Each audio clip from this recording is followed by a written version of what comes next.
Ladies and gentlemen, welcome back to the Amplify radio show. I am your host, as always, Tyler Hudson. With me is my co-host, Bryce Mansfield here. I'll let you say your name this time. I know. It's fantastic. You're welcome. It's nice to be able to say your own name That's on a good. show. That's good. Right. Bryce, we are continuing our series in teaching our audience about how to become better public speakers, how to really hone their craft as a speaker.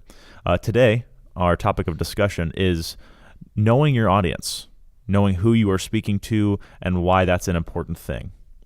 Bryce, why is it important to know your audience?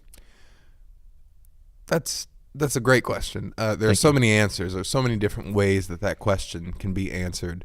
But I'm going to answer it in the best way I know possible. I always tell people, you have to make sure you consider your stakeholders, right? Your stakeholders in your speech are going to be people who are either interested, not interested in your speech, or don't care about the speech. You got to make sure you address everybody in the room. I always tell people, hey, if you're going to give a speech, make sure that you gain their attention, you command their attention with the words that you say, the things that you do. Make sure you move around the room, right? Because if you're off in the distance and I'm all the way over here, I'm a little bit less likely to pay attention versus if you're right here in front of my face talking to me. I have no choice but to pay attention to you, right? So I think that another thing to consider as well is here at the university, we have a lot of people who work at UPS. Shout out to you guys. I give you props. You all are doing a phenomenal job. Lifting boxes at 1 a.m. in the morning. I mean, it's crazy. I mean, they are pulling these third shift, really long hours, and then they're still coming in at these 8 a.m. classes. Gosh. It's crazy. But you have a few of those people in the room. They're tired. It's been a long night. Yeah. They didn't get much sleep, and they're going to start going to sleep during your speech. And you have to figure out how you can keep their attention and keep these folks awake. Right. Make your content of your speech just so substantive that it's so amazing that they feel like, I don't know, running a mile after listening to it because they're just so full of energy and just full of that's what I think. Yeah. Because why should they care? You know, they're tired. They want to go to sleep. I kind of want to go to sleep a lot of times during people's speeches. And I have. It's a bad. Don't do that. Don't be like me. Don't be like Tyler. And you need to figure out who your listeners are. You need to figure out how to meet their needs. And how do you even find out like what this audience needs? You know, like how are we going to figure out like how do I identify beforehand what my audience is going to be like? Yeah, because I mean you have no way of really knowing. What audience or what type of audience you're going to be speaking to, whether it's going to be younger people, older people, what their professions are. Now, I mean, once you get out in the actual business world, if you will, and somebody asks you to come and speak, that should be one of your top questions. Who is my audience? Right. How old are these folks? What are their interests? Do we know?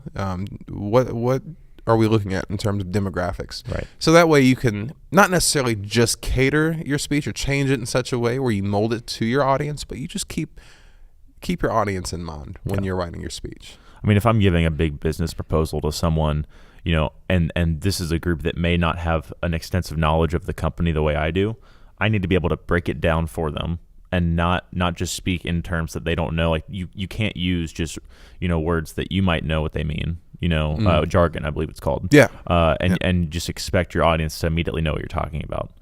Depending on who they are. But if you're speaking to a group of people that work at that company that might know every in and out of that company, you can speak to them like they know everything. It really depends on who you're speaking to. If you're speaking to kids, you have to treat them a different way. Like it all matters about that. And you also have to think like, am I persuading them? You know, am I trying to get them to buy a product? Am I trying to get them to change their view on something? All of these things go into that. Another good thing is you figuring out your demographic, and you need to. It's really something that I think you need to figure out your demographic before you make the speech. Yeah, it's really important, I think, because if you write the speech and then be like, "Oh, I'm going to give this speech. Who am I giving it to?" You're giving it to these people. You know, you've already written your speech. You can't just change it on a dime. And so you can take all that jargon out. Although we have people that try to come down to the speaker center like 15 minutes prior to speech, and they think they can change the whole thing. Like Bryce, like me. This guy. Don't be like me. That's the big thing we want to get you out of this show is don't be like us. Just say what do what we say. We've done it, folks. We've done plenty. We've been there. And it's not a fun road. So just take our word for it. Bryce, is there anything else you'd like to add to this discussion of what should I know about my audience beforehand? What should you know about your audience beforehand?